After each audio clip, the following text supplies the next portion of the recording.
आणि आता मुंबई पुणे एक्सप्रेस मार्गावरून प्रवास करणाऱ्यांसाठी महत्त्वाची बातमी आहे, कारण आज मुंबई पुणे एक्सप्रेस मार्गावरती ब्लॉक घेतला जाणार आहे। महामार्गावरती दिशादर्शक फलक बसवले जाणार आहेत आणि यासाठी इथला रस्ता वाहतुकीसाठी बंद असेल। दुपारी 12 ते 2 वाजेपर्यंत महामार्गावरती हा ब्लॉक घेतला जाणार आहे, त्यामुळे अर्थातच पर्यायी मार्गाने वाहतूक वळवली जाते आहे।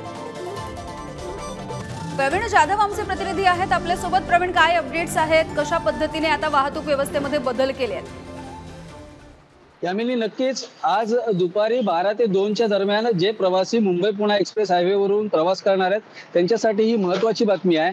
दुपारी 12 ते 2 असा मेगा ब्लॉक घेतला जाणार आहे मुंबई लेनवरती। या महामार्गाच्या किलोमीटर 24,250 आणि 56,900 अशा 2 ठिकाणी खरं तर ओव्हरहेड गंट्री बसवल्या जाणार आहेत आणि त्यासाठी या दरम्यान 2 तासाचा मेगा ब्लॉक घेतला जाणार आहे आणि या दरम्यान वाहतुकीच्या मध्ये बदल करण्यात आलेले आहेत।